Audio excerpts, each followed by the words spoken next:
Hello designers, this is Rebecca, and this is your Assignment 1 Modernism Travel Poster Class Critique.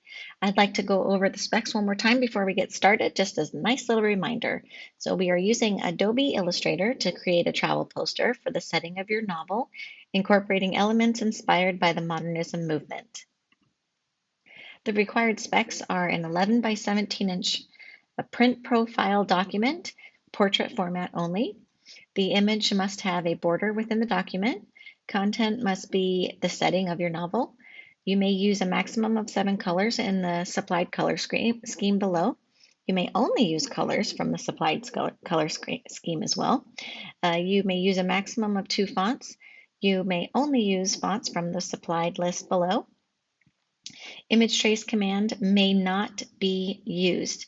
And you can use images that you found, sketches, or custom photos that you shot yourself. You just need to trace them with the pen tool or curvature tool.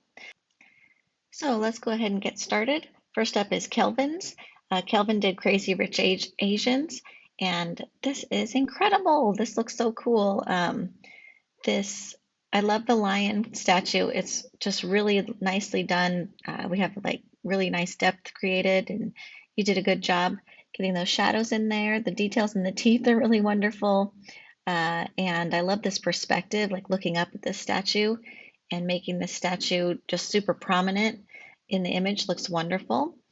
The you've got these like soft clouds in the background that look really nice, and it looks like there's like steam or smoke coming out of the lion's mouth, which is a fun effect.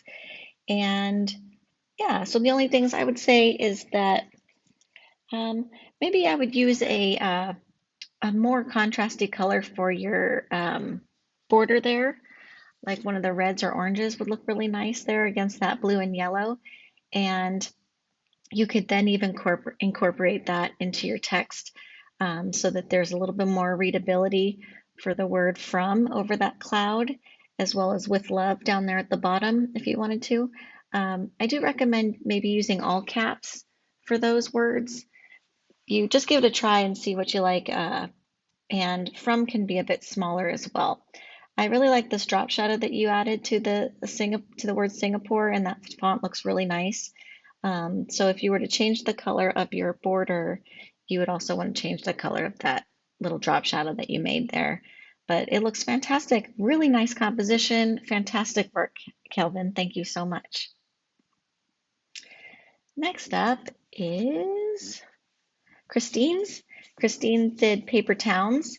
This is a really neat perspective drawing as well. This looks so cool. Really simplistic with your little like stick figure people. That works though. It's really nice. It looks really cool. I love how you warped your text under for Orlando, Florida to wrap the building. That looks really nice. This color palette looks great. This dramatic black or red sky is really cool. And the green balance there with it being in the top of the building as well as on the ground below looks really lovely. And the sidewalk adds more perspective as well with those lovely lines there. Really beautiful work. This looks way cool. I love it. I love this color palette. It looks really nice. Yeah, I love everything about it. Great work, Christine. Wonderful. Thank you so much. Next up is Julianne. Julianne did the book 1984. So good job. I see that you changed your composition a bit. Um, there is, let me just count the colors here. 2, 3, 4, 5, 6, 7. I think we have too many colors going on here. So just double check that. Go ahead and change that to meet the max that's allowed there for the assignment. And then this is pretty neat. If we were to zoom in down here, the shadow has these little red X's. This is pretty cool little effect. And then you have this tiny poster here that says Big Brother's watching you. So that's really fun. Yeah, I think since we have an eyeball in the sky, I recommend using the shape tool instead of like hand drawing that eyeball. And I think the figure would be better if you traced a figure, and so it would just feel a lot less cartoony. And just a little more, I think it'd feel even more ominous, if you use these sharper shapes than these hand-drawn kind of caricatures. And if you run into having too many colors, you could get rid of that second mountain scape in the background there, but it's up to you. I do see that you have kind of a gradient going on behind the eye, which is pretty neat. Um, but yeah, we got to reduce the amount of colors that you use there. And then with your text at the bottom here, I would just bring this O closer to this E here. It's a bit too far away. It looks like they're not together. Okay. All right. Thank you so much. All right. Next up is Andre. Andre did the book Judo Boy. So with this, Andre, it's it's clear that you used image trace, which wasn't allowed for this assignment. So I'm going to need you to redo it with the pen tool or the curvature tool. Next up, we have Diane. Diane did Robinson Crusoe. So the point of this assignment is to use the tools that we learned during all of the intros. And so we mostly learned the pen tool, the shape tools, and the curvature tool. And so I'm seeing a lot of brushwork in this assignment, in this project. And I would have really liked to see you use the pen tool and get more used to it with this one instead. So I do see 7 colors. The waves are a nice touch, and I like the really red of the sun. It makes it feel, just like oppressive heat coming from that sun. We don't need a stroke in the water here. You could use a different color besides this periwinkle blue to make more of a separation between your horizon line and your sky if you wanted that instead of using a black stroke. These lines as well, I'm not sure what they're representing, and they're just not necessary unless they're just more shapes that we could kind of understand what they're representing instead. I would make this text larger as well. You have plenty of room on this to make your text nice and big and prominent, and you don't need a stroke around it. So yeah, I would have liked to see a person drawn out with the pen tool instead of brushes, as well as maybe using a shape tool for the sky, and I'm sorry, for the sun instead of brushes. I'm all for experimenting with the software, but I need you to show me that you learned how to use the tools that we covered properly. Next up is Megan G. Megan's book is It Ends With Us. And so this takes place in Boston, and this looks incredible. You used a gorgeous texture on here that looks really nice. And these buildings, the perspective is really beautiful with changing this red from the red in the foreground. Helps give us some depth. It's really lovely. And you have a nice gradient with that white pulling our eye over there to that focal point or perspective point. It looks really nice. Really good work here. It's gorgeous. Yeah. And then I like the strokes used on these letters. It's working since it's consistent all the way through. And it also having that red around Massachusetts at the bottom is a nice color balance with those really red buildings there. So the only thing I would change on here is just having Massachusetts be a little smaller as far as like fitting within this border here. So you have a larger margin for your, you have a larger margin for this border on the that goes around the outside. A larger margin from the trim line as well. Okay. Yeah, but it's really lovely, really beautiful work. Thank you so much, Megan.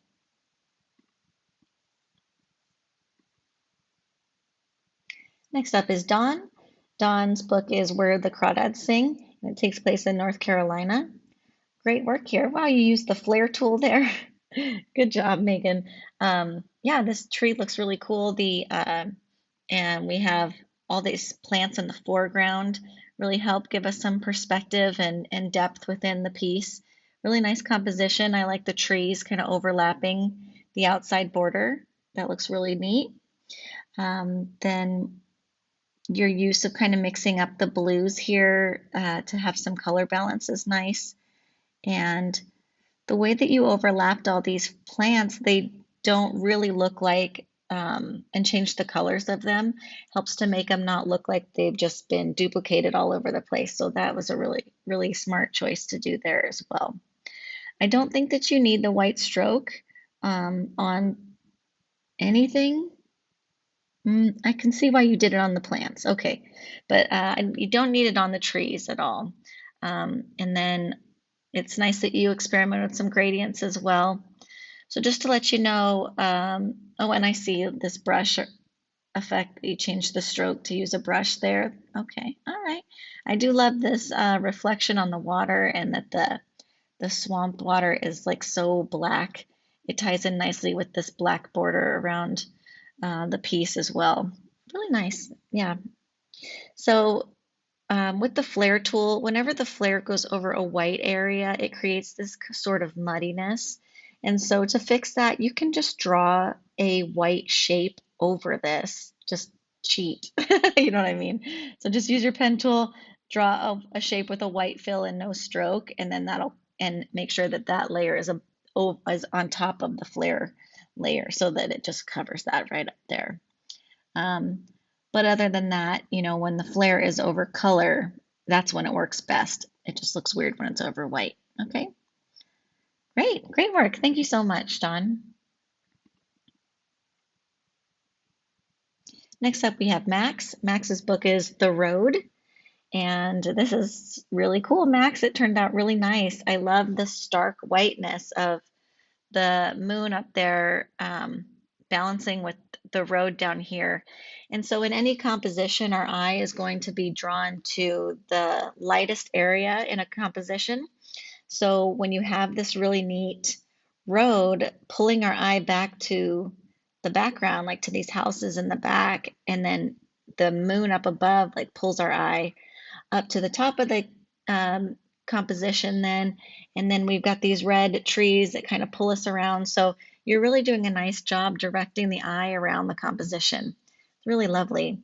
And you do see some of these in these travel posters uh, you see some of the artists using white like this, and I think it's a really cool effect. Really nice work. The trees look really cool too, and I love how you made these trees back here the same color as the ground and helped give it some depth as well.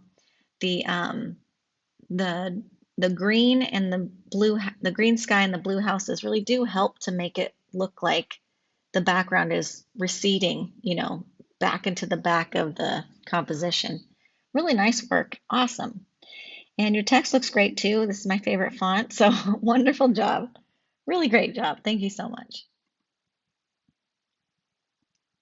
Next up is Alexis. Alexis did Throne of Glass. This looks great, Alexis. Really cool. Yeah, I like how you balanced your colors here, and then you have this really dramatic salmon colored sky. It's really, really neat. It looks a bit like 8-bit with these little buildings in the foreground, and I'm cool with that. Um, and yeah, the castle being more detailed than the stuff in the foreground just really helps to pull our eye over there. And once again, having all those white windows will do that as well. So it's really lovely, really nice. Using the rule of thirds here. Yeah, it looks great. And your text looks good. It's all really nice. I like the balancing the green at the bottom with the green of the grass below the castle there. And we have this nice road leading to the door of the castle and pulls our eye up there too as well. And then the blue of the ocean kind of being reflected in the color of the castle. It looks great. Just really nice work there. Awesome. Thank you so much. Next up is Cecilia. Cecilia did The Legend of Drizzt Homeland. Oh, no, I'm sorry. It's Legend of Drizzt, and my my software auto-corrected that. So yeah, yeah, cool. Okay, so your sketch looked really good when you first showed me this. There's something going on now where the shapes, just having the two colors in them, have made it a little bit less recognizable to those of us that didn't see the sketch. So I think instead of using so much color in the background, that maybe using more color uh, in these, I guess I would call them stalagmites, uh, would be a little bit better to help the viewer understand what's going on here. Yeah, so it's a cool shape for sure, and um, I think we just need a little more detail to show what they are. So I'm trying to think which color you could use. There's another brown or yellow in there that might be used. I know you got to keep it dark. You could use black in there and just use the dark blue for the background or something. Um, but yeah, so and it was a really great concept too. I know that it's kind of a tricky concept to do, but I think by the look of your sketch, you're totally capable of doing it. You're a good illustrator, so I think you can knock it out. And your text looks good. Yeah, looks good. So I do see a black line around here as well, that I don't see along the bottom. So you can just get rid of that black line. I don't think you need it, or at least make sure it's around all four sides. All right. Thank you so much. Next up is Anthony. Anthony did The Great Gatsby. And Anthony, this looks really fantastic. So you submitted like a very detailed drawing, and um, I was concerned about how much detail there was with the limited color palette, but you did a fantastic job spreading out all those colors. It looks really good. I really love the dock back here going towards the setting sun. That looks awesome. Really nice little touch, because that's an important part of the story. And then this fountain in the front really helps. The blue in there really helps to break it up, and um, balances the lake in the background really nicely. And you're using lines really nicely to direct the eye around. I think I love this diagonal composition. I think it's really cool. I love the diagonal perspective of the house, of the mansion. I mean, it's all wonderful, and that you kept all your trees, nice and vertical, and it looks really cool, really nice. I like using the red in the trees too, and in like the shrubbery around the fountain. Really great touch. Really nice. And those columns being that tan color helps to break up the house a bit. And then the railing up there, really smart choice.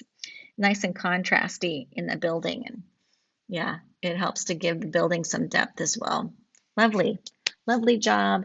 Your text looks great. Great work. Next up, we have Nathaniel. Nathaniel did Lord of the Flies. Ooh, nice and creepy, Nathaniel. I really like it. Yeah, it looks really good.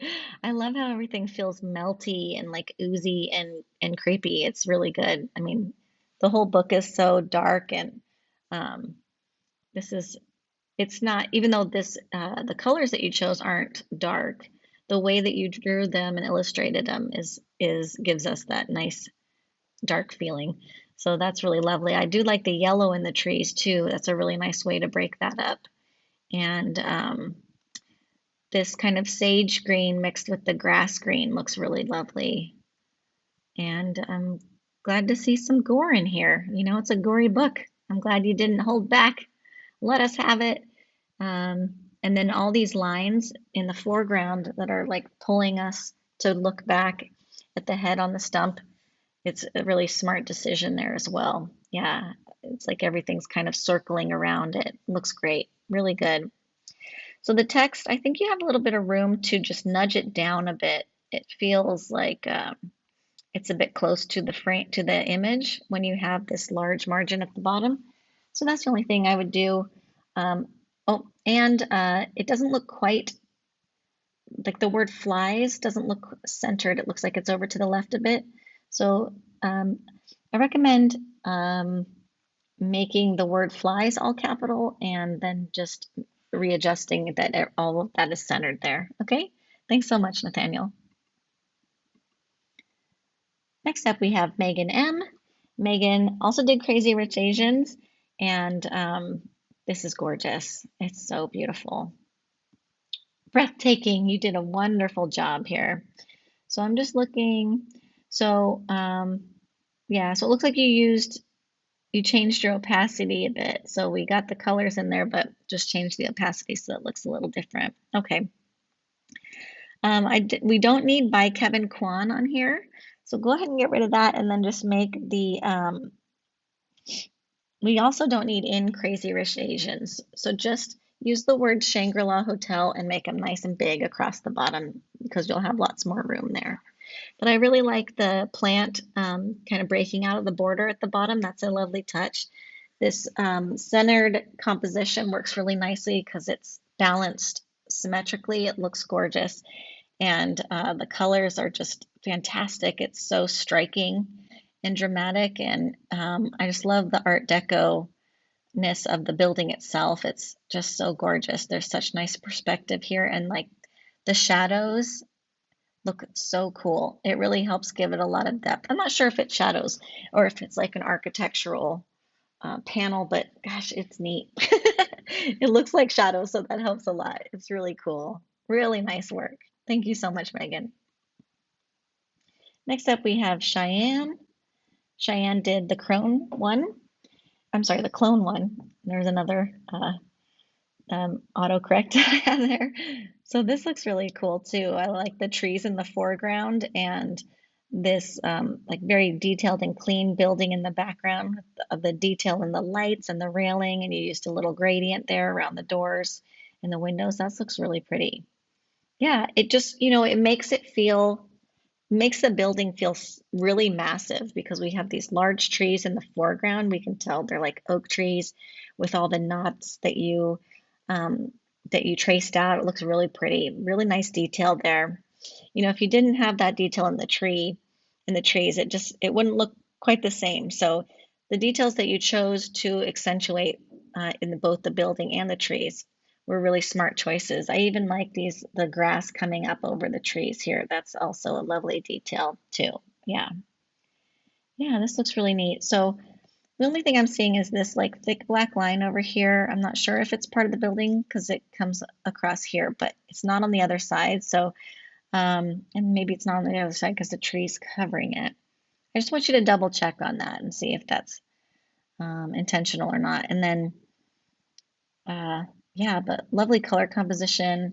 I love the red and the yellow specifically. It's like very dramatic over this gray building. It looks really nice. Really great work. Thank you so much, Cheyenne. Next up is Violet. Violet did the Hunger Games, and so this is the Capitol building. This turned out really nice. The white on the mountains is really lovely. It helps pull our eye back to look at that Capitol building. We have all the little city in the foreground and this like very wide dramatic road leading our eye up to there as well. I like the red vibrating text on that periwinkle background. That looks really lovely. Yeah, that's cool. Um, yeah, lovely perspective and composition looks good. It feels it feels a little unbalanced. It's a little leaning to it's all a bit shifted to the right a bit. So just pay attention to that in the future when you're creating centered compositions. I recommend like throwing some guides in there to show you where the center of your canvas is. And then the normally I would say there needs to be a bit more margin here between the edge of the frame and the words, but I like that it's so squeezed in there. It creates a lot of tension, and I think that this is a tense book. There's a tense story in general, so that's working. That's working here.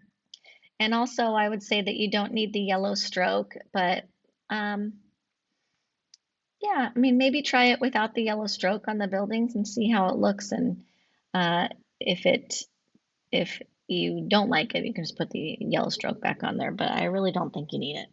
All right, thanks so much, Violet. And last is Tate. Tate did the kite runner. So this is a really lovely sketch. I mean, it was a lovely sketch and a nice scene for sure. And Spreckles Lake is really nice. I see you did a lot of brush work here, but you also used some shapes and used your pen tool. Your color composition looks nice. I like the yellow of the kites balancing with the shirt and the little sails on the boats and the tree, and then using it down there in your text. So what I need you to do is go and watch this video here, um, this saving your file as a PDF video. I'll rewind it to the beginning so you see what it looks like. It has that zebra poster on there. And so you can export, instead of taking a screenshot and submitting it that way, I need you to export it and submit it as a high resolution PDF, okay? Thank you so much. And that's everybody. Thanks so much, you all. You did a great job. I really appreciate all your hard work, and I can't wait to see what you turn in next time.